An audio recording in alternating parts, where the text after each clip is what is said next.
Vamos a continuar con la clase. Hasta este tema va a ingresar yo creo el segundo parcial. Ustedes saben que el lunes es el segundo parcial, ¿verdad? Entonces van a incorporarse todos los temas hasta alimentación complementaria. ¿Ya? Ya. Entonces, cuando estamos hablando de alimentación complementaria, ¿Es hasta ese tema suyo o hasta ese tema general de pediatría? en general, de Ah, ya. todos. Gracias. ¿Ya? Entonces estamos con 4, 8, 12 temas aproximadamente. Creo que sí, sí. Muy dulce. Entonces, mañana hay trigo, entonces no entra de trigo de mañana. Depende, o sea, si es que empieza con un grupo mañana, es martes, miércoles y viernes, entonces no puede, está terminando el rote de temas hoy día.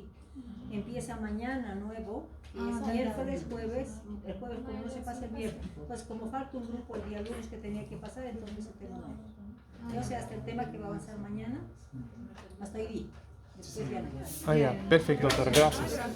Bueno, cuando estamos hablando de alimentación complementaria, chicos, ¿qué pensamos cuando hablamos de alimentos complementarios? ¿Complementar qué?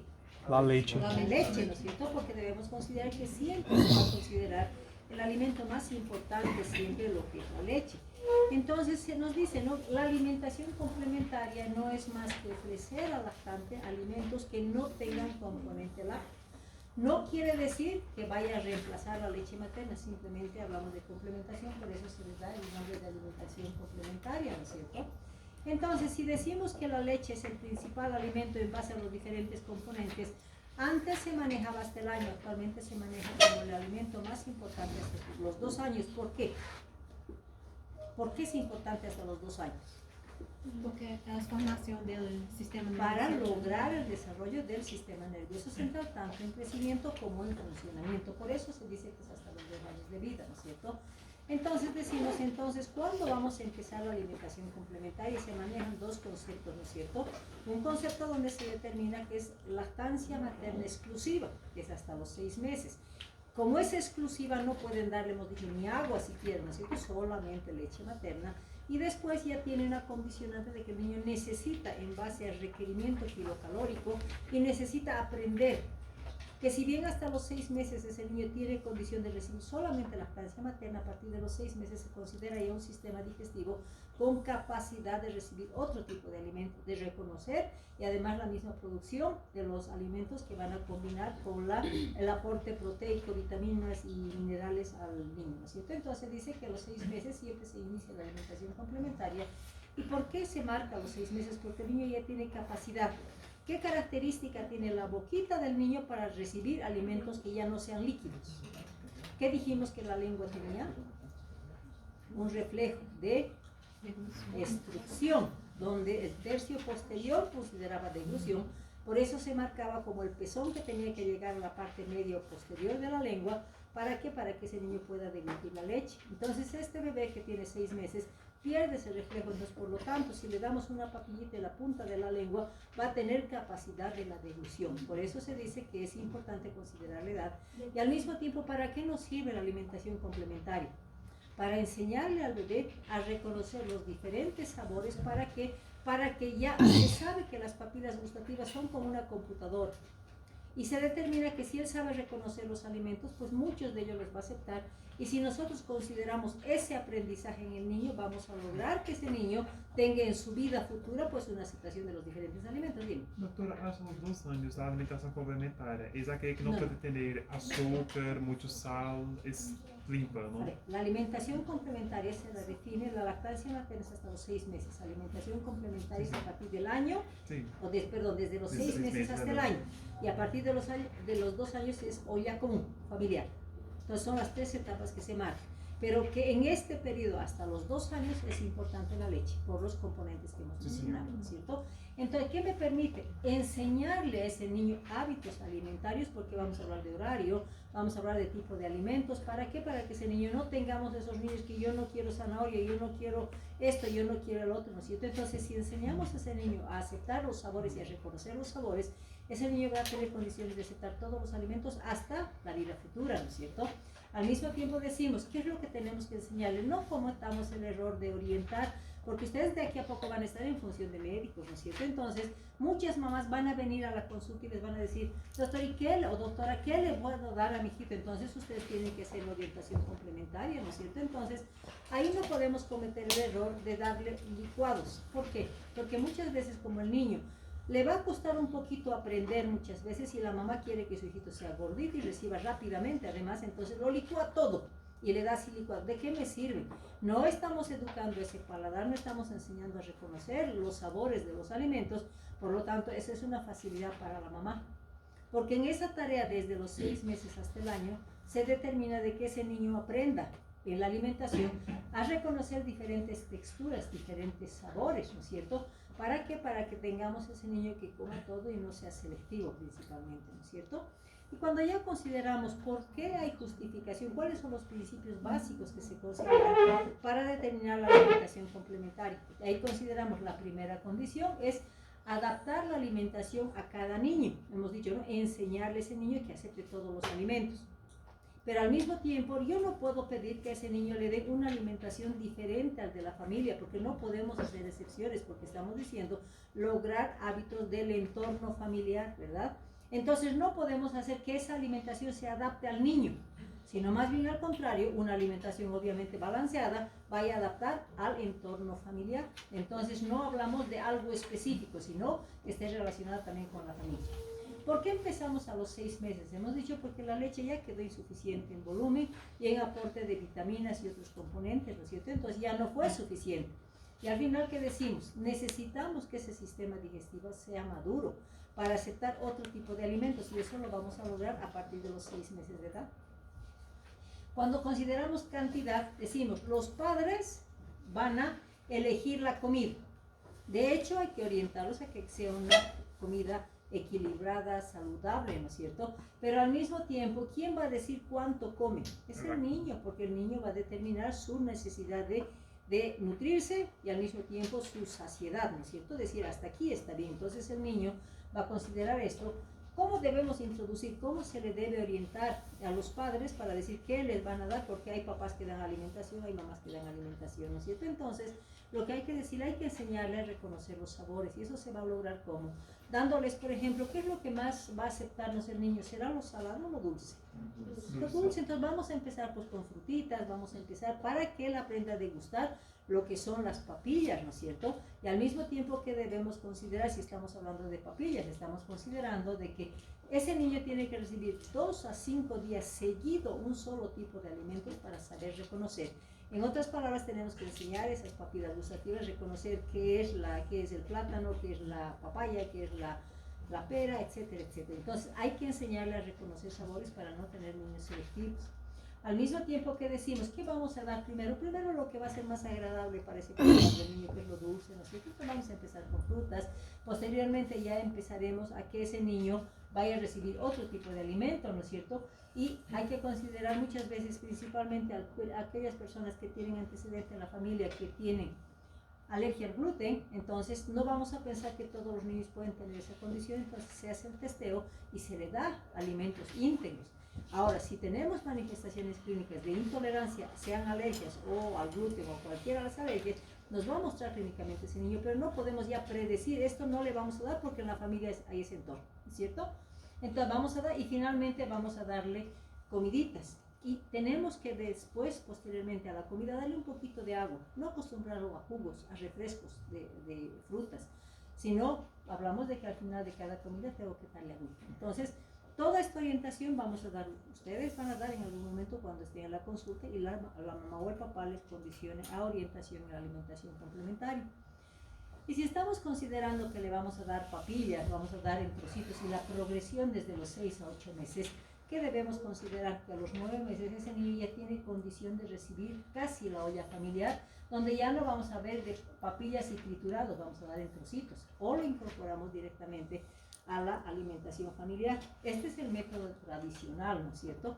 Existe un método americano, donde ellos han demostrado que es mucho más útil en algunos niños, e incluso se logra más independencia. Hablamos del método autocontrolado por el bebé, es el baby-led weaning, ¿no es cierto? Entonces, ese método, ¿qué dice? Que el niño tiene que aprender a comer tiene que aprender a recibir los alimentos y tiene que controlar su necesidad y su saciedad. Por eso llaman el método de autocontrol o autorregulado para el bebé. ¿Qué es lo que significa? A los 6 meses ese niño tiene condición de aprender a comer. Entonces nos ponen ciertas condiciones para ver ese método de autorregulación del bebé y nos dicen, ¿no? La primera condición del baby led weaning va a ser primero que ese niño aprenda a sentarse. ¿Por qué?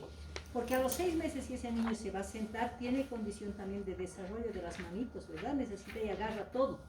Entonces, si un niño que se sienta le ponemos en un platito un pedazo de zanahoria, o sea, bastoncitos de zanahoria, bastoncitos de, qué sé yo, brócoli, etcétera, entonces el niño tiene capacidad de agarrar eso y meter a la boca y empieza a comer, ¿no es cierto? Entonces, necesitamos que se siente, necesitamos que aprenda a coger la comida, le vamos a dar colores, zanahoria, que es rojo, verde, etcétera, etcétera. Entonces tenemos que hacer atractiva esa comida. Y de hecho, ¿por qué nos dice que ese método es mucho mejor en los niños? Porque logra ya demostrar que tiene una maduración del sistema digestivo principalmente. Si tenemos un niño con reflejo de succión, basta que se ponga un pedacito en la boca, lo va a botar, ¿no es cierto? En cambio, en este método, cuando ya no tienes el reflejo de succión, pues ese niño va a tener condición de alimentarse. Ahí entramos, ¿no es cierto? ¿Y cuál será más beneficioso? Depende de la cultura, vamos a decir, del núcleo familiar. Lo común en nuestro medio, por ejemplo, es que la mamá esté detrás del niño dándole cucharitas en su boquita, ¿no es cierto? Eso es lo común. En cambio, el otro método de autocontrol o autorregulación del bebé que dice, el niño come lo que necesita y nadie lo va a obligar, ¿no es cierto? Entonces, ahí ponen en la balanza y dice, darle papillas nunca licuados hemos dicho porque lo vamos a perjudicar a ese niño, ¿no es cierto? Entonces, se dice que el método a través de papillas, la dotación de padres a hijos, va a ser primero mucho más sencillo porque el niño va a abrir su boquita y va a deglutir. Abre su boquita, va a deglutir, sencillo. Cualquier persona va a estar en condiciones de dar este tipo de alimentación. Se dice que utiliza menos tiempo, obviamente. Si yo tengo que darle un número de cucharas, el niño va a abrir 10 veces su boquita y las 10 veces ya la va a deglutir, ¿no es cierto? Ya está, es fácil de dotación. Y la relación de alimentación, debemos recordar que la cantidad siempre está relacionada con los meses. Si a los 6 meses ese niño va a empezar su alimentación complementaria, tiene que ser condicionada al número de cucharitas, lo mínimo. Entonces, 6 meses 6 cucharitas, 7 meses 7 cucharitas y así sucesivamente. Entonces, vamos aumentando. Entonces, es fácil en menos tiempo darle 7 cucharitas. El niño abre su boquita y degluta, ¿no es cierto? Se dice que es menos sucio. Obviamente, la mamá se va a lavar las manos, le va a dar en un envasito bien limpiecito, la cuchara bien desinfectada y directamente al bebé, ¿no es cierto? Hay menos riesgo de contaminación, principalmente. Y cuando hablamos de quiénes le pueden dar, todos le pueden dar, incluso los hermanitos mayores, ¿no es cierto? O sea, no es un método de alto riesgo. Y finalmente, ¿qué condición tiene? Que ese niño aprende, como abre la boquita muy fácilmente, muchas veces ese niño no va a mostrar su satisfacción. ¿Qué es lo que va a hacer? Va a abrir más veces la boquita, ¿no es cierto? Entonces vamos a tener el riesgo de que va a recibir más comida de lo que recibe. Entonces eso me va a orientar a que ese niño puede llegar a un estado de sobrepeso. El atragantamiento siempre está presente en cualquier niño que reciba alimentación complementaria. Nos vamos al otro tipo de alimentación autorregulada por el bebé y decimos, ¿qué va a pasar con ese niño si él no sabe agarrar? Va a agarrar la zanahoria y no va a degustar ni el sabor, ¿no es cierto? ¿Creen que va a poder aceptar? Muchas veces no. Entonces hay que enseñarle al niño. Entonces la frustración no va a ser del bebé, va a ser de la mamá, que ella va a querer que ya coma directamente como si se le diera por cucharitas, ¿no es cierto? Entonces, pero una vez que ha logrado aceptar ese niño, va a tener más aceptación porque el niño se va a divertir al comer. Al mismo tiempo, si estamos hablando de qué es lo que pasa con ese niño, si se le va a caer la zanahoria a un lado, va a volver a agarrar y se la va a comer. O sea, es un método sucio que nos da ciertos riesgos, digamos, de contaminación, por lo tanto hay que darle en un entorno limpio. Cuando estamos hablando de qué es lo que pasa si ese niño ya aprende a comer, dice yo quiero brócoli, yo quiero zanahoria, yo quiero vainita, yo quiero esto o lo otro. El niño escoge. Entonces, ¿qué estamos logrando con eso? Que la prenda sea consciente de lo que es alimento y al mismo tiempo le estamos ya empezando a dar esa independencia en su desarrollo. Mientras aquí es totalmente dependiente, ¿no es cierto?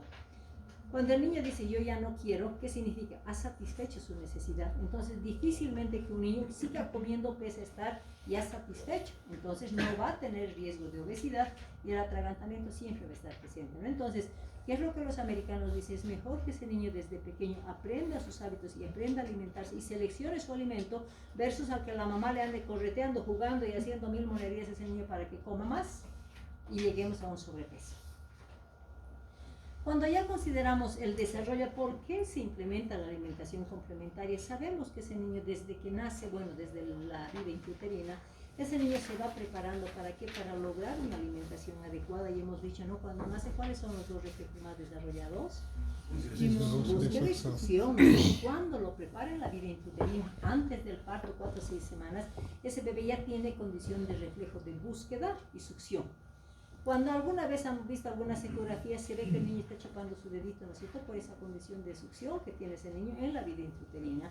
Posteriormente el niño nace, tiene que adaptarse a la vida extrauterina y se dice que va a lograr adaptarse aproximadamente en 8 semanas, donde el mayor reflejo va a ser de succión para lograr esa alimentación adecuada. Posteriormente, cuando tengo 1 a 3 meses, yo no puedo darle a ese niño alimentación complementaria. ¿Por qué? Porque no solamente tiene el reflejo de succión, sino también tiene una inmaduración esofágica. Por eso, hasta los 3 meses, ¿qué condición tiene el niño? Frecuentemente va a regurgitar, y ahí vemos, ¿no? Cuando es leche de fórmula, vamos a ver como quesitos que elimina ese niño. O cuando el niño está regurgitando por leche materna, va a ser una floculación más suave. ¿Y qué recomendación vamos a darle a esa mamá por esa condición de inmaduración esofágica que tiene hasta los 3 meses? Nunca lo haga dormir de espaldas, ¿no es cierto?, en decúbito dorsal, porque si ese niño va a regurgitar, esa leche se va a acumular y hace eso y se broncoaspira, ¿no es cierto? Entonces, por esa regurgitación siempre se recomienda de que el niño duerma en decúbito lateral por ese riesgo que tenemos, ¿no es cierto? Y a los 4 o 6 meses ya está preparado su sistema digestivo, ya no hay maduración esofágica, ya no hay reflejo de succión, por lo tanto ese niño tiene condiciones de recibir la alimentación complementaria que hemos mencionado. Al mismo tiempo que decimos, y la OMS me dice, ¿cómo vamos a adaptar a ese niño y habituarlo a la familia, vamos a decir, ¿no es cierto? Porque antes, actualmente ya se ha perdido también eso. Antes, ¿qué es lo que se hacía? Las familias llamaban a todos los niños al desayuno, ¿no es cierto? Llamaban a todos los niños al almuerzo, el tecito era famoso en los hogares, ¿no es cierto? Y la cena también, donde se reunían al mediodía y en la cena con el núcleo familiar. Entonces dice, actualmente por situaciones laborales y X, Z motivos, pues ya no se cumple eso, pero al niño hay que habituarlo a ese ritmo. Y se dice, ¿no? Estamos hablando de la frecuencia. ¿Qué frecuencia le vamos a indicar a esa mamá para que le dé cuando tenga 6 a 7 meses? Estamos en introducción de los alimentos, entonces vamos a iniciar con 2 veces y va a lograr hasta 3 veces al día.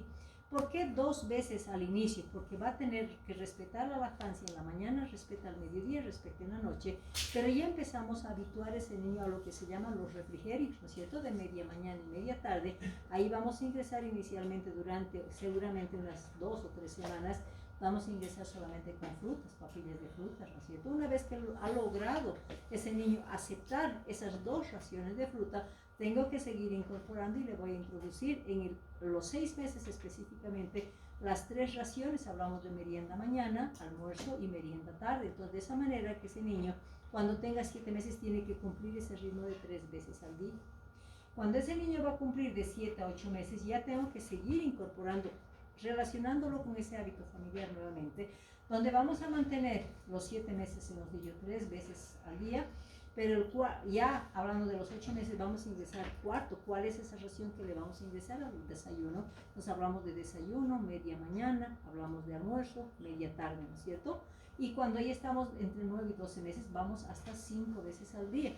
Por eso se dice que hay que darle desayuno, merienda, almuerzo, merienda tarde y cena. Entonces son los 5 raciones que vamos a dar. Entonces la frecuencia está en relación a la edad. Hablamos de variedad de alimentación. Hemos dicho, no tenemos que seleccionar alimentos específicos que no están habituados en el núcleo familiar. Entonces, no porque el niño quiera este alimento, por ejemplo, pescado. Muchas familias no reciben pescado, pero exclusivamente para el niño pescado, exclusivamente para el niño pechuga de pollo, exclusivamente para el niño este. Entonces, ¿en qué momento lo estamos relacionando con el entorno? Por eso se dice que hay que adaptar la alimentación de su niño a los alimentos que la familia consume.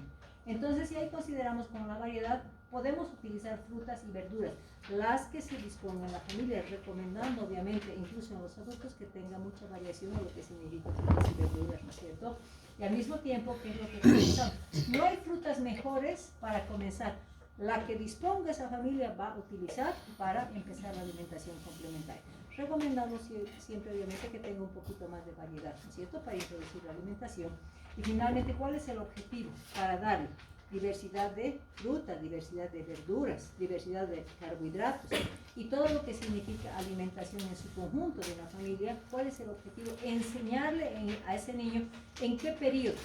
Específicamente hablamos de la alimentación complementaria, enseñarle desde los 6 meses hasta los 11 meses. ¿Qué dijimos cuando vimos el desarrollo de un niño al año de edad? Dijimos que él marcó su independencia, marcó su voluntad y querer hacer lo que él quiere. Entonces, si no le hemos enseñado a ese niño a reconocer los sabores, tiene que saber qué es lo dulce, qué es lo salado, qué es lo ácido.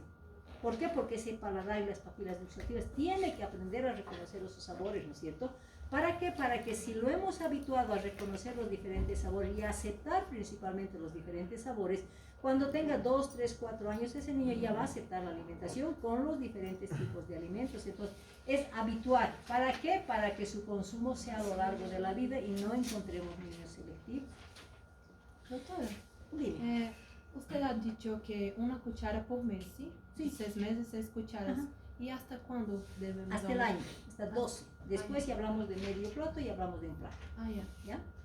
Cuando consideramos ya las recomendaciones que ustedes como futuros médicos tienen que dar, ¿sí?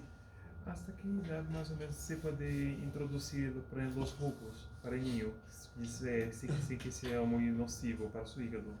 Se puede Es introducir. que las frutas no hablamos de efectos nocivos, podemos hablar de efectos alérgicos que en algún momento algunos niños tienen, ¿no es cierto? Por eso, como mensaje de alimentación complementaria no hay selección de frutas, va a depender de la aceptabilidad de ese niño, de la historia, si quiere, del antecedente, del núcleo familiar para determinar en algún momento no dar cítricos, no dar kiwi, no dar piña, etc. Ya depende de ese entorno para ver. Incluso no podemos calificar a un niño si uno de los hermanos, por ejemplo, es alérgico a los cítricos. No puedes decir que ese niño también va a tener alergia, ¿no es cierto? O sea, tienes que hacer el testeo del alimento y en caso de que sí haya una respuesta que generalmente se va a mostrar con efectos de diarrea y vómitos, entonces en ese caso suspendes, ya confirman, ¿no es cierto? O sea, pero en los niños hay que testar primero para ver si hay sintomatología, ¿ya?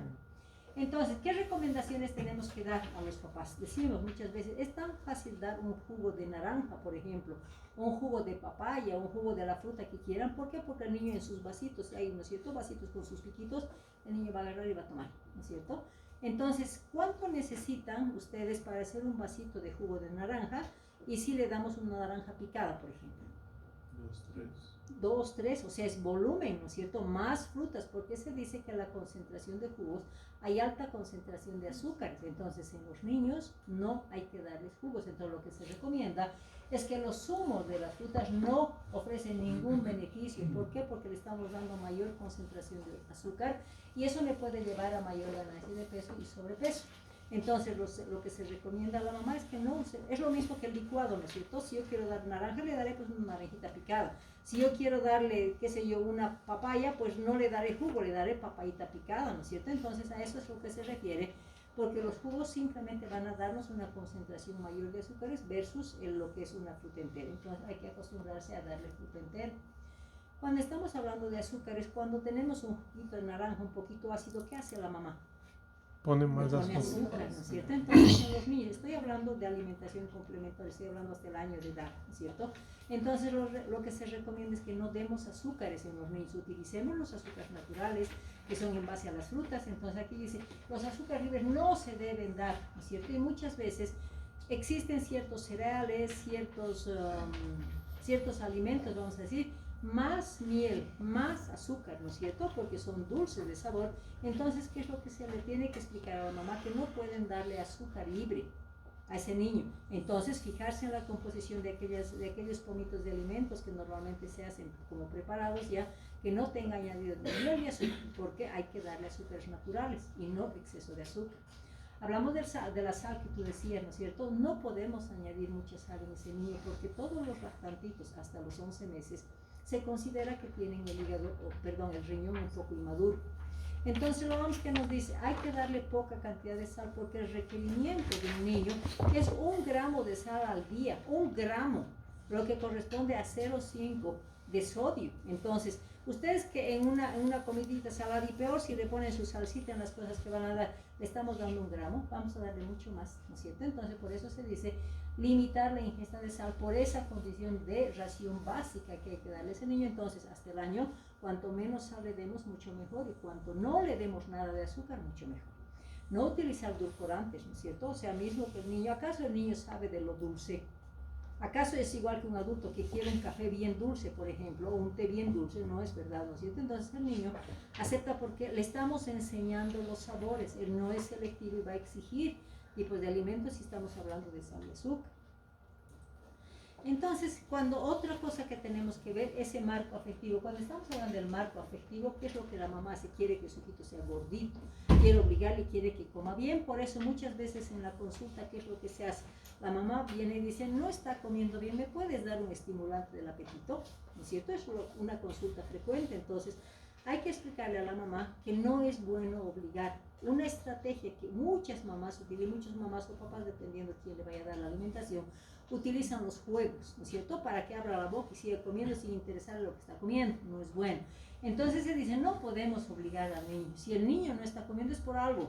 Puede ser un problema patológico o puede ser simplemente que no lograron ese hábito alimentario que estamos buscando hasta los 11 meses de edad. Entonces no puedo obligarlo, no puedo presionarlo o premiar muchas veces. Te voy a dar este chocolate si terminas este plato, ¿verdad? O sea, hablamos de estímulos positivos para obligarlos a los niños a comer, o muchas veces lo que se hace, ¿no? Frente al televisor le ponen un dibujo animado, bonito, y ni cuenta se está dando que el niño está comiendo y abre la boca y sigue comiendo, ¿no es cierto? Porque eso me va a decir, él no está controlando su propia saciedad, entonces solamente por reflejo abre la boquita de gluten y lo vamos a llevar muchas veces a esos niños gorditos, obesitos, y eso es riesgo, ¿no es cierto? Por lo tanto, todos los niños tienen que tener claramente la autorregulación, que es el hambre, para cuando le demos alimento él pueda satisfacer su necesidad, pero también marque el estado de saciedad que ese niño va a tener para no incumplir en todo lo que es estimulación y sobrecarga de alimentación complementaria. Al mismo tiempo decimos, si la mamá les va a preguntar muchas veces, sí, ¿qué cositas les puedo dar? Estamos hablando de una alimentación balanceada, ¿no es cierto? Entonces lo que decimos es que las 3 condiciones para dar la alimentación complementaria a un niño tiene que ser primero equilibrada. ¿Qué significa equilibrada? Es en la proporción de alimentos, de la diversidad de alimentos que un niño tiene que recibir, y estamos hablando de proteínas de un 20%, 30% de carbohidratos y verduras y frutas 50%, ¿no es cierto? Entonces, si tenemos una dieta equilibrada con esos porcentajes, también tiene que ser variada. No le voy a dar todos los días una verdura, todos los días una carne, entonces, o todos los días un carbohidrato, ¿no es cierto? Entonces, tenemos que dar variedad. ¿Para qué? Para que esa comida sea atractiva para el niño. Y al mismo tiempo tiene que ser suficiente. ¿En base a qué hablamos de suficiencia? Porque todos los niños, en base a la edad, siempre van a tener un requerimiento kilocalórico. ¿Para qué? Para cubrir sus necesidades metabólicas, para cumplir sus funciones fisiológicas y para crecimiento. Entonces, dentro de la proporción que hablamos de kilocalorías que el niño recibe, decimos, ¿no? Si, por ejemplo, un niño, bueno, aquí tenemos el primer semestre, tiene que recibir 110 a 120 kilocalorías, eso cubre perfectamente con el aporte de leche materna. O sea, no tenemos, porque se dice que cada 100 ml de leche tiene 67 kilocalorías y con la frecuencia vamos a lograr cubrir esas necesidades. Lo que nos debe preocupar es en el segundo semestre, donde hemos empezado la alimentación complementaria, que me va a dar la necesidad de 100 kilocalorías, porque su organismo porque es kilopeso, ¿no es cierto? El niño ya va creciendo, va engordando, su masa va a ser mayor. Entonces, en este momento de 100 kilocalorías, vamos a considerar pues la alimentación complementaria y, como hemos dicho, no, la leche ya no fue suficiente, vamos a aportar otro tipo de alimentos. ¿Por qué creen que nos dan ese requerimiento? Para mantener metabolismo, funciones básicas y crecimiento. Porque ese 100% se va a distribuir en porcentaje. Se dice que solamente el 50% de esa necesidad kilocalórica, ¿a dónde va? ¿Dirigido a qué? Al desarrollo del cerebro. Al desarrollo, no tanto al desarrollo, diríamos a mantener el metabolismo basal de ese organismo. O sea, en otras palabras, mantiene su metabolismo y el niño se mantiene vivo, ¿no es cierto? Ese es el 50%. Un 30% va a ir a cumplir todos sus desgastes energéticos en necesidades fisiológicas, en correr, en todo lo que significa desgaste energético. Nos queda un 20%, ese 20% lo destina al crecimiento. Entonces, si es un niño que, por ejemplo, va a recibir solamente 70 kilocalorías, ¿ustedes creen que va a tener oportunidad de crecer? No. Entonces va a empezar a determinar a que su organismo se vaya a adaptar, si quieren, a ese bajo nivel kilocalórico, y su organismo se va a acostumbrar a vivir con ese poquito. Entonces el niño no va a crecer, lo va a llevar a una desnutrición crónica y su organismo va a empezar a atrofiarse para vivir con esas pocas kilocalorías, ¿no es cierto? Entonces por eso se dice que es importante cubrir esa necesidad kilocalórica de 100 kilocalorías, y eso lo vamos a lograr con una cantidad, con las cucharitas que les hemos mencionado, con la frecuencia de alimentación que le hemos dado y más mantener la lactancia materna. Cuando ya es un niño más grandecito ya va a tener necesidad de 80 kilocalorías, y cuando hablamos de requerimiento hídrico hemos dicho, ¿no? Hasta los 6 meses no se da agua, pero a partir de los 6 meses sí tenemos que dar agua, porque si bien la lactancia materna, que es una leche madura, va a darle un poco de aporte de agua también, pero aquí su requerimiento hídrico es mayor, entonces sí tenemos opción a darle juguitos, a darle agua, refrescos naturales, etc., ¿no? Entonces, porque su requerimiento en el menor de un año va a ser nuevamente 100 a 120 ml por kilo, y el mayor pues va a ser de 80 a 100. Entonces, la alimentación complementaria está dirigida precisamente a cubrir tanto sus necesidades calóricas como sus necesidades hídricas.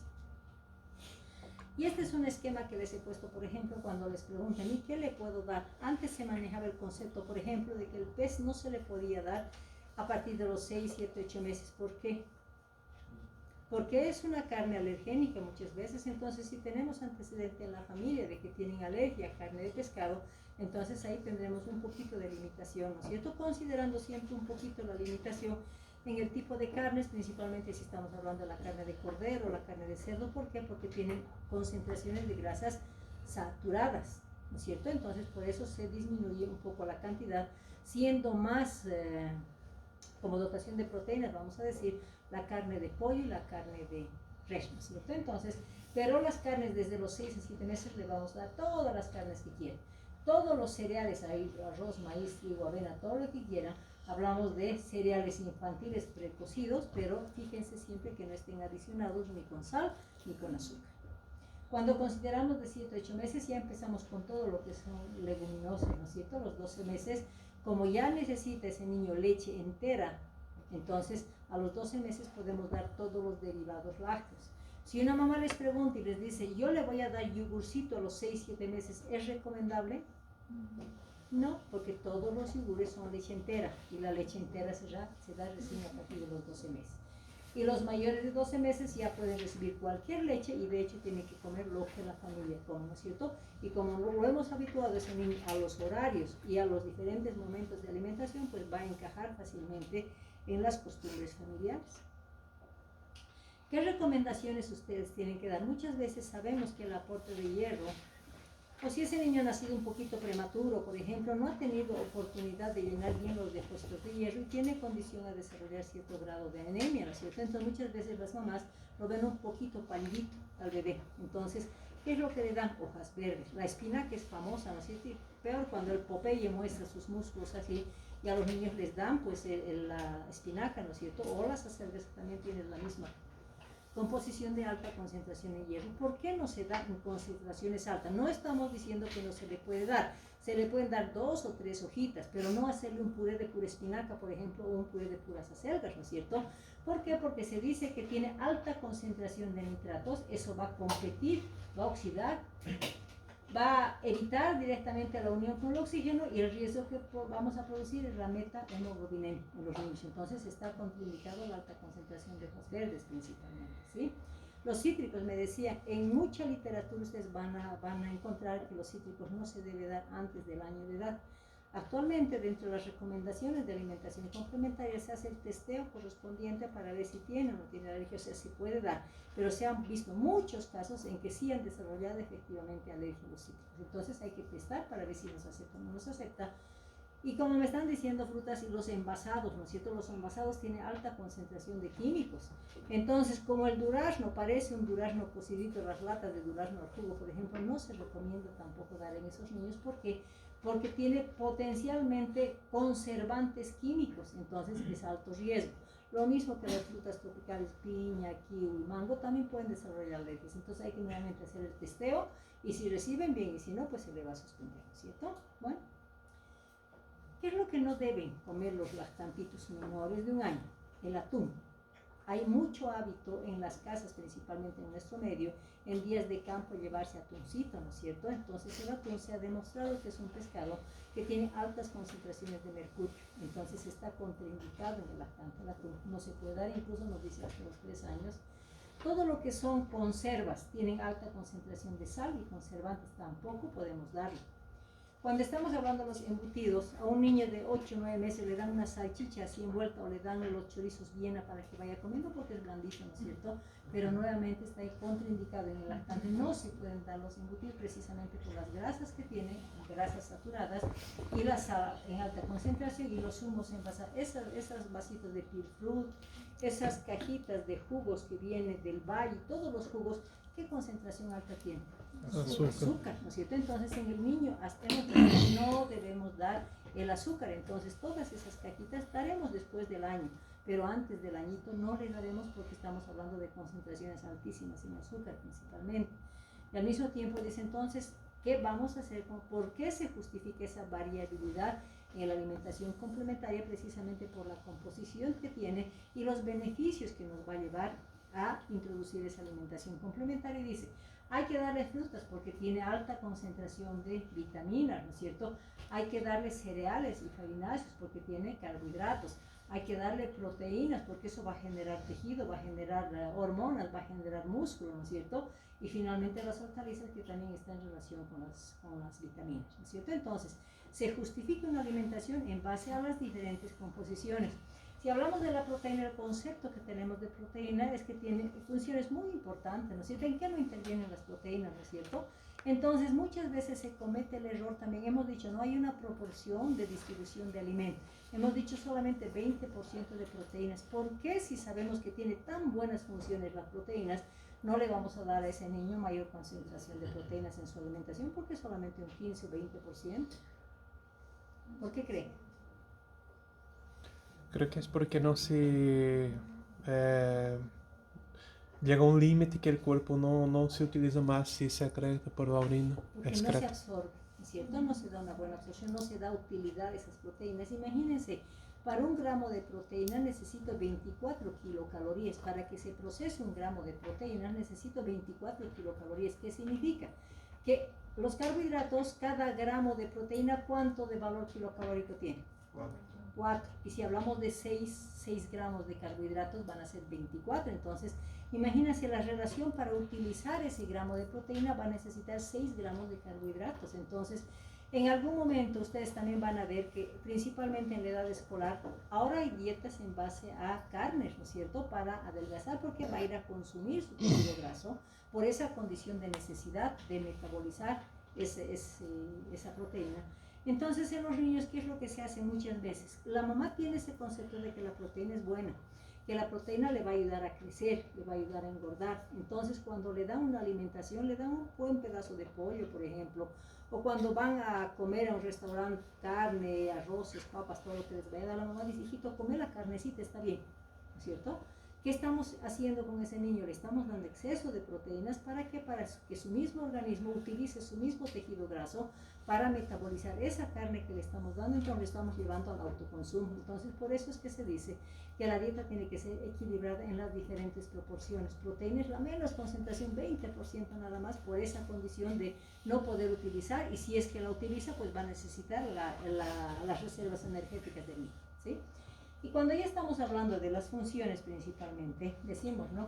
¿Por qué son importantes las proteínas? Porque son 8 funciones bien establecidas. Entonces decimos que en general la función de la proteína es ayudar en el sistema hormonal, en el músculo y formar otras proteínas, ¿no es cierto? Entonces se dice que la proteína que el niño va a consumir, una parte la va a utilizar y otra parte la va a almacenar. ¿Y cómo la va a almacenar? En forma de aminoácidos. ¿Para qué? Para lograr garantizar ese crecimiento y desarrollo del niño. Primera función que es importante. Cuando hablamos de la función estructural y de soporte mecánico, ¿qué me dice? Esta función estructural va a decir, un tejido dañado, la proteína va a encargarse de restaurar ese tejido. Entonces decimos, va a determinar un recambio o un crecimiento de la estructura biológicamente, dañada o íntegra. Cuando consideramos la función hemostática, las proteínas van a regular el pH y la cantidad de agua que tenemos en los diferentes espacios. Cuando consideramos la cuarta función, es función de transporte, ¿no es cierto? Entonces, ¿qué hace? Va a llevar sustancias de acuerdo a la necesidad para meterlas dentro de la célula o sacarlas de la célula, ¿no es cierto? Esa es la función de las proteínas. Cuando hablamos de función defensiva y de protectora, hablamos principalmente del factor de coagulación de la trombina y del fibrinógeno, ¿no es cierto?, que me va a garantizar en participar y garantizar un buen estado de coagulación a nivel de sangre. Cuando hablamos de la sexta función, hablamos de las funciones hormonales. Producción de insulina y glucagón, control de producción de insulina y glucagón. ¿Para qué? Porque van a ser ellos los responsables de garantizar, mantener un buen nivel de azúcar en la sangre. Cuando hablamos de la función contráctil, gracias a la proteína actina-miosina, ese músculo de los niños va a tener condición de tener un buen movimiento muscular, ¿no es cierto?, contracción muscular principalmente. Y finalmente la función catalizadora es la reacción química que va a estimular que esas células funcionen adecuadamente. Entonces, si vemos todo eso, es un sinfín de funciones, pero para garantizar un buen metabolismo, ¿no es cierto? Pero para que se den esas funciones, tiene que mantener la proporción no más del 20%, porque si no voy a alterar todo eso y voy a llevar, para que se den estas funciones, empiece el desgaste de la fuente energética que cada individuo tiene. Cuando hablamos de las vitaminas, son compuestos orgánicos biológicamente activos, ¿no es cierto?, que van a intervenir en diferentes funciones. ¿Cuáles son las 3 vitaminas que son necesarias para un lactantito? Vitamina D.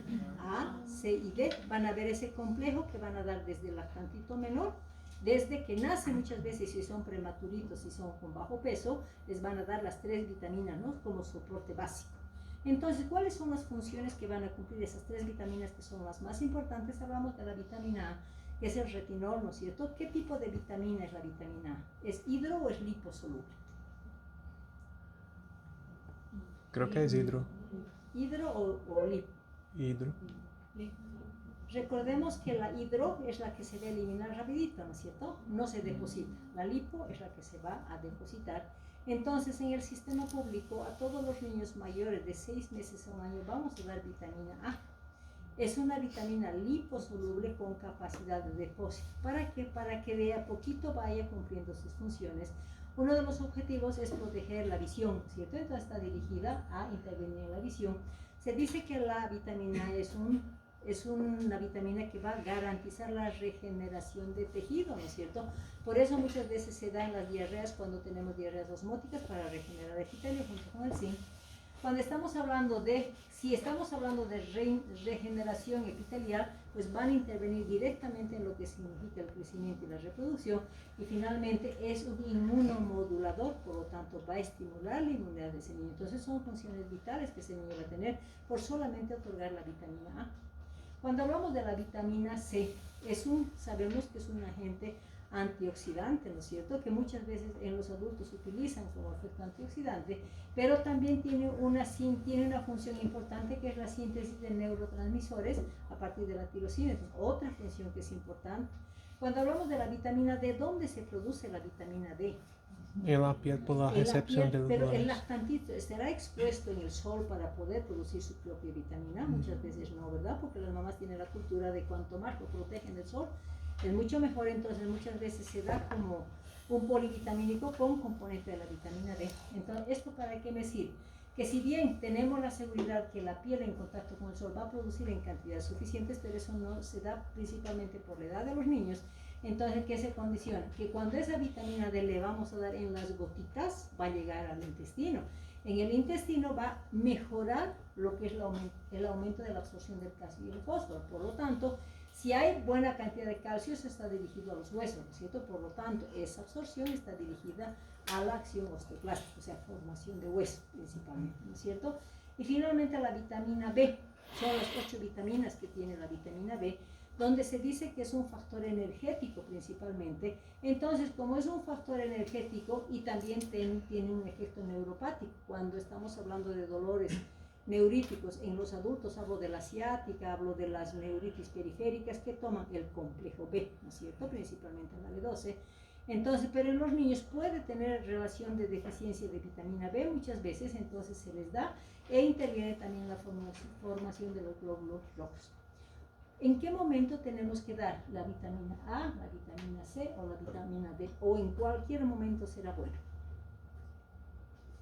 La vitamina C es mejor durante la alimentación, ¿no? Mejora la absorción. Entonces decimos que la vitamina A, la vitamina D y la vitamina C podemos dar junto con alimentos. Para eso se han producido estos complejos vitamínicos de las 3 vitaminas que se va a dar al niño una vez y generalmente se les recomienda con alimentos. Pero si hablamos de la vitamina B, solamente hay que dar en ayunas y hay que dar en la mañana porque es una fuente energética. Y si ustedes alguna vez van a tomar vitamina B, tomen en la mañana porque eso les va a dar mayor componente energético, por eso se recomienda a primeras horas del día. Cuando hablamos de los carbohidratos, decimos, ¿no? Los carbohidratos son todo lo que comen arroces, papas, fideos, pan, masas, todo lo que significa harináceas, ¿no es cierto? Entonces se dice que el carbohidrato va a ingresar al organismo en esa composición, pero ¿qué es lo que pasa con esos carbohidratos en el sistema digestivo? Se convierten en azúcares, ¿no es cierto? Entonces, la fuente principal de los carbohidratos va a ser conversión en moléculas de azúcar, ¿no es cierto? Y se va a encontrar en todos los alimentos, incluso las bebidas donde tienen azúcar puro. ¿Qué es lo que consideramos? Que esta descomposición en el organismo en glucosa va a significar dos cosas. Uno, que puede ser en base a la necesidad que la persona tiene, o el niño en este caso tiene, utilizar como fuente de energía. Pero en algún momento se va a dar exceso de glucosa, ¿no es cierto? Eso se va a condicionar a una fuente energética también que se considera de depósito. ¿Dónde es? Primero, ¿dónde se deposita si hay un exceso de azúcar?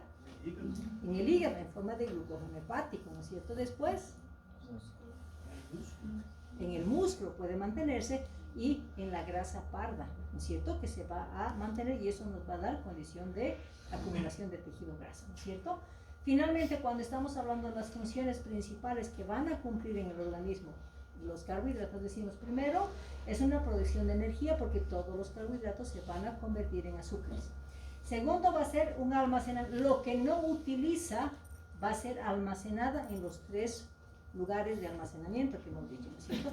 Tiene condición también de construcción de macromoléculas, ayuda en la conservación de proteínas y ayuda también en el metabolismo de los lípidos por ser condición energética. Y al mismo tiempo, cuando estamos hablando qué tipo de azúcares tenemos, tenemos los azúcares simples, ¿no es cierto? ¿Dónde los vamos a encontrar los azúcares simples que no necesitan conversión al organismo? Las bebidas, las cosas de azúcar, ingestión de azúcar pura con bebidas o azúcar simplemente, entonces esto van a ser los carbohidratos simples, donde vamos a encontrar refrescos procesados, dulces, postres, gaseosos, todo directamente es azúcar, ¿no es cierto? Pero si hablamos de la forma natural, ¿quiénes nos aportan azúcares? Las frutas, ¿no es cierto? Todas las frutas nos dan azúcares, pero son azúcares naturales. A diferencia, si tomamos un vaso de Coca-Cola, ¿cuánto de azúcar me está proporcionando un vaso de Coca-Cola? Se dice que son 8 cucharillas por cada 200 ml de Coca-Cola. Imagínense la cantidad de azúcar que le dan. Y todas las gaseosas, pues estamos hablando de que tienen alta concentración de azúcar. Son azúcares simples que directamente entran al organismo y son utilizados como azúcares y nos van a llevar directamente a la acumulación. Cuando hablamos de los almidones, estamos hablando de todo lo que significa masas, ¿no es cierto? Estos almidones van a tener necesidad de descomponerse, pero finalmente van a ser convertidos nuevamente en azúcares, ¿no es cierto? Que se van a ir a usarlos como energía o también van a estar almacenados. Papas, maíces, arroces, todo eso. O sea, finalmente estamos hablando de los azúcares más complejos, que es la fibra. Eso no se va a poder convertir en azúcar, vamos a decir, en el organismo, se mantiene como componente fibra. Y esta fibra, ¿qué me da? Me ayuda a mejorar el funcionamiento del sistema digestivo a través de que me va a dar sensación de saciedad, me va a dar movilización en el tracto digestivo, entonces hablamos de una utilidad de funcionamiento del sistema digestivo. Cuando hablamos de los lípidos, grasas, ¿no es cierto? Decimos, ¿qué significan los lípidos? Es la acumulación de triglicéridos que se van a dar en el organismo y esos triglicéridos que van a significar nuevamente energía en el organismo con condiciones de almacenamiento. Los fosfolípidos van a formar el colesterol y van a ser arquitectos también de la membrana plasmática, pero también tienen funciones endócrinas, funciones hormonales, entonces van a ser estímulos, digamos, para directamente formación de hormonas y finalmente van a intervenir en la termorregulación. Por eso los niños gorditos cuando están en un ambiente frío les hace frío, ¿no? En cambio los flaquitos sí les hace frío, ¿no es cierto? Porque la función principalmente del tejido graso va a ser protección o control de la termorregulación. Pero debemos conocer dos condiciones. Aquellos que se quedan en tejido blanco actúan como aislante, protección del frío. Y el tejido adiposo marrón es un combustible para darle energía al propio organismo. Entonces son dos fuentes energéticas lipídicas que van a tener diferentes funciones. Entonces, si pregunto, ¿la alimentación complementaria es la adecuada, la que normalmente utilizamos en nuestro medio? Unas sí, otras no, ¿no es cierto? Entonces, todo lo que estamos aprendiendo, ¿para qué nos va a servir? Para que ustedes, como futuros médicos, sepan cómo orientar, pero con el fundamento correspondiente para ver proporción de alimentos, momentos y cómo administrar, ¿no es cierto? Pero junto con la alimentación complementaria, muchas mamás van a ingresar, como ya no quieren dar lactancia materna, van a empezar el uso de fórmulas. Entonces ya le he dado 6 meses, ahora como trabajo le voy a dar fórmulas. Otras mamás dicen, no, es que yo tengo que hacer esto y le doy fórmula, porque los niños los dejan, etc. Entonces es importante el conocimiento también del manejo de las fórmulas. Y si hablamos de las fórmulas lácteas, son aquellas leches que han sido proteínas, pero ¿en base a qué tipo de proteínas? Hemos dicho, ¿no? Cuando hemos llevado lactancia materna, ¿quién se apropió a través de las fórmulas de la alimentación de los niños? La vaca, ¿no es cierto? Entonces decimos que estas fórmulas están específicamente producidas en base a la proteína de la leche de vaca. Han sido modificadas, han sido fraccionadas, han sido hidrolizadas, si quieren, para lograr esa aceptación en el sistema digestivo del niño. Pero, sin embargo, nadie le va a quitar esa característica que es elaborada con proteína de la leche de vaca. La fórmula infantil se define cuando ese niño va a tener alguna, o la mamá tiene una contraindicación de dar fórmula o de dar leche materna, va a utilizar fórmulas. Entonces, se puede constituir como un sustituto total o parcial de la leche humana, porque se la acepta, porque existen normas europeas que han regido la composición de estas diferentes fórmulas. Hablamos de fórmula 1, fórmula 2 y fórmula 3. Entonces, ¿para qué me va a servir? Para satisfacer las necesidades del lactante. Pero, ¿qué es lo que le va a faltar si estamos hablando de la leche materna? La inmunidad, porque la vaca no nos va a dar inmunidad. Entonces, la característica principal de una leche materna es fortalecer la inmunidad y el crecimiento del cerebro y su funcionamiento, ¿no es cierto? En cambio de la leche de vaca va a aportarnos excelentes proteínas, pero sin embargo ya han hecho tantos aditamentos que sí quieren hacerle parecer un poquito a lo que es la leche materna. Entonces hemos dicho que existen 3 fórmulas, ¿no? Uno se la llama fórmula de inicio, vamos a hablar desde que el niño nace hasta sus 6 meses. La fórmula 2 es la de continuidad, desde los 6 meses hasta el año de edad, y la fórmula 3 es de crecimiento, que es a partir del año de edad. Lo de bueno es que estas normas, la fórmula 1 y fórmula 2 principalmente, están regidas bajo una normativa internacional. En cambio, la fórmula 3, pues ya ahí podemos utilizar leche de vaca pura, hablamos de fórmulas que no están establecidas ya legalmente, ¿no es cierto? Entonces, ¿qué composición tiene? La composición principal siempre va a ser la proteína de la leche de vaca. Y dentro de la característica de la proteína de vaca va a ser principalmente componer un 60 o un 70% de caseína. Y hemos dicho, ¿no? La caseína es el elemento de más difícil digestión y es por la caseína la que va a dar esa característica de difícil digestibilidad. Entonces, al mismo tiempo, como dicen, no necesitamos que se mejore un poquito, que se parezca a la leche materna, le añaden la alfa-lactoalbumina. ¿Para qué? Para que si es una caseína pura, va a tener difícil digestibilidad, y si le ponemos la alfa-albumina, me va a decir, él mejora su absorción, por lo tanto, eso le va a condicionar a mejorar la absorción de los nutrientes. Tiene carbohidratos, igual que la leche materna, tiene la lactosa, ¿no es cierto? Pero, sin embargo, si hablamos de composición, las proteínas de la leche materna, ¿cuáles serán? ¿Se acuerdan? Era proteína. Lactosa. Proteína. La proteína. La lactosa es la fuente de energía. Galactosa es proteína. Dijimos que la lactoalbúmina tenía el 70%, a diferencia del 30% de la caseína. Y la caseína no era una caseína pura, era una beta-caseína que le mejoraba la digestibilidad. En cambio, en la leche de vaca estamos viendo que la caseína es el principal componente con un 70% y solamente le añaden un 30% de esta lactoalbúmina para mejorar un poquito la digestión, pero se mantiene con prioridad la concentración de la caseína, que le va a dar un poco de dificultad, vamos a decir, en la absorción, ¿sí? Los carbohidratos se mantiene la lactosa, pero no tiene la leche de vaca inmunidad. Entonces, ¿qué hacen las industrias de las fórmulas infantiles? Añaden los pre y los probióticos. Hablamos del GOS y hablamos del FOS. ¿Para qué? Porque los probióticos van a suplementar ¿a qué? ¿Cuál es la inmunidad que va a dar la mamá a través de la leche materna? La IgA secretora. ¿Qué más? La que le va a evitar adherencia a las bacterias. El bacilo B es un bacilo. Es un Bacilo. bacilo bífido. Bífido, eso, ¿cierto? bífido. Que va a evitar la adherencia con las bacterias. Entonces, eso es lo que es normal. En cambio, las fórmulas introducen lo que es el pre y los probióticos precisamente para reemplazar esa necesidad y empezar la colonización del sistema digestivo del niño. Al mismo tiempo tenemos grasas, ¿no es cierto? Hemos dicho que cuáles son las grasas que va a aportar la leche materna, que eso nos ayudaban al desarrollo del sistema nervioso central. Taurina no. Son los ácidos grasos esenciales, ¿no es cierto? Los esenciales, que es palmítico, araquidónico, entonces eso, el linoleico, y nos ayudan a desarrollar cerebro y mejorar esa condición del sistema nervioso central. ¿Y qué hacen las fórmulas? Añaden el DHA y añaden el omega 3. Entonces, ¿para qué? Precisamente para mejorar el desarrollo del sistema nervioso central, el desarrollo cognitivo, ¿cierto? Le añaden un poquito de hierro porque van a mejorar la oxigenación desde los pulmones a los músculos.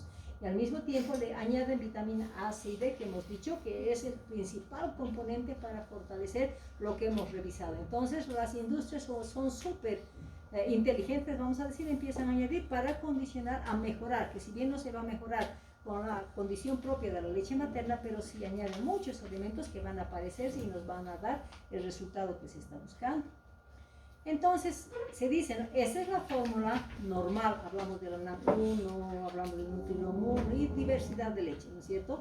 Pero ¿qué hacen también las industrias? Como hemos dicho que esas leches muchas veces tienen algunos efectos colaterales, cuando ese niño va a intensificar ciertos efectos, por ejemplo, si ese niño va a mantener su inmaduración esofágica, va a regurgitar mucho más fácilmente. Y la regurgitación de la leche hemos dicho que es una regurgitación densa, espesa, ¿no es cierto? Entonces, ¿qué es lo que crea? Leche anticólico primero.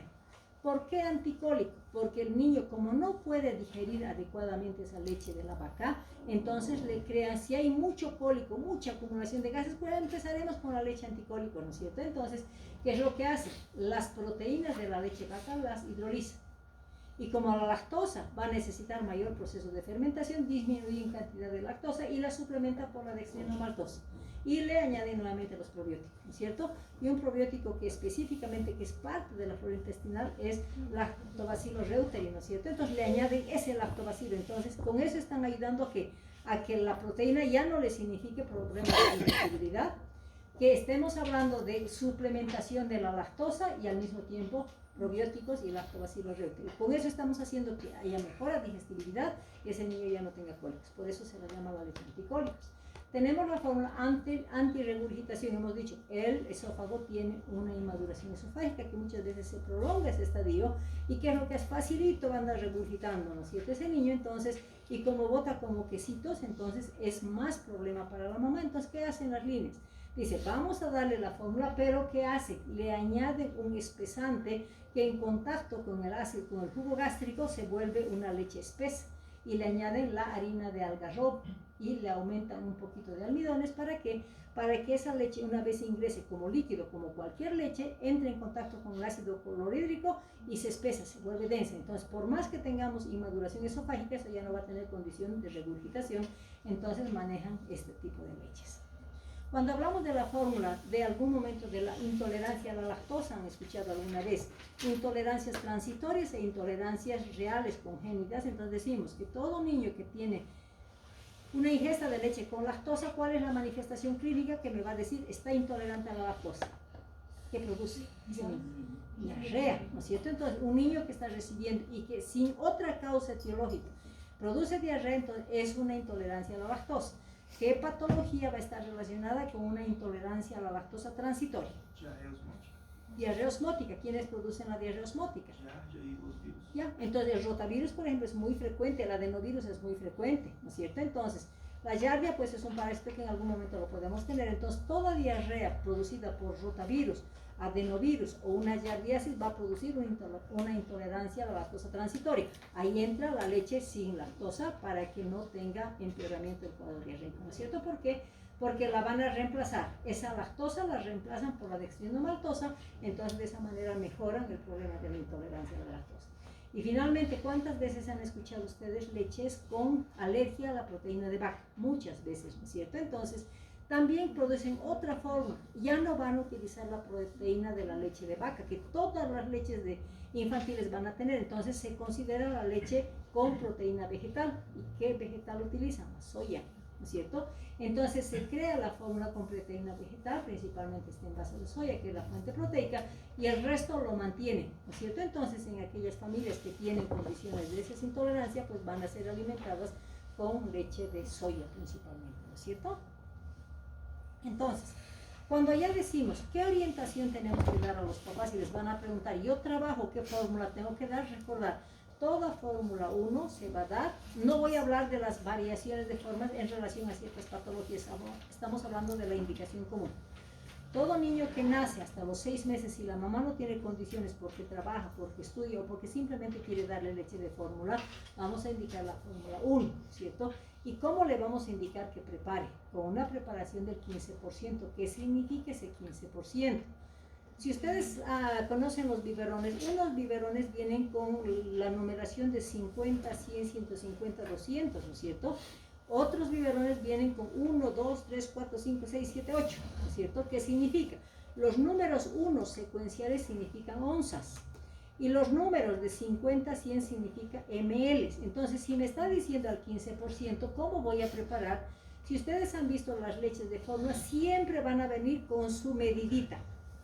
Esa medida, ¿cuánto de leche tiene? Seguramente alguno de ustedes es papá y ha dado leche de fórmula. Entonces, en esas latitas vienen con su medida. Y esa medida tiene 5 gramos de leche. Entonces, vamos a dar una leche rasa, ¿no es cierto? Entonces, se dice, si estamos con un biberón que tiene número de onzas, ese número de onzas nos está indicando número de medidas de leche que vamos a dar. Si voy a preparar 1 onza con una medida, 2 onzas con 2 medidas y así secuencialmente. Si es un biberón que está manejado con ml, entonces tenemos que recordar, si es al 15%, decimos, si voy a preparar 100 ml, tengo que ponerle 15 gramos, por lo tanto, ¿cuántas medidas voy a poner? 3. Y si le voy a preparar 50, ¿cuánto le voy a poner? 1,5, ¿no es cierto? Entonces, eso me permite hacer el cálculo tanto en ml como en número de onzas. La preparación estándar de una leche fórmula 1, fórmula 2 o fórmula 3, toditas van a ser al 15% en esa misma proporción que les estoy mencionando, ¿sí? No se añade azúcar, porque ya son leches que no necesitan azúcar, ¿sí? Cuando estamos hablando, aquí les hablo de unas diluciones, ¿no es cierto? O sea, 1, 2 y 3, dilución al 15%. Pero en algún momento me van a decir, ¿y dónde se utiliza y cuándo se utilizan las leches diluidas? Hablamos de la leche al medio y hablamos de la leche 2/3. ¿Qué significa eso? Que si estamos, y esto generalmente no vamos a hablar de leche en polvo, se utiliza más leche líquida y es en pacientes con desnutrición, ¿ya? Entonces, la renutrición de un niño se basa en el manejo de las diluciones de las leches. Entonces, si es un niño desnutrido, se ha desnutrido porque generalmente la mamá le da una mala cantidad de leche o no le da leche directamente. Y en nuestro medio, por cultura, ¿qué creen que utilizan las mamás creyendo que se reemplaza el agua de maíz, el agua de Huilcapar? Entonces son mamás que han condicionado a no dar leche. Entonces, si le damos leche pura a ese niño, ¿qué va a pasar si su intestino no estaba acostumbrado a recibir leche? Diarrea, ¿no es cierto? Porque ese intestino no me está produciendo la lactasa para procesar la lactosa.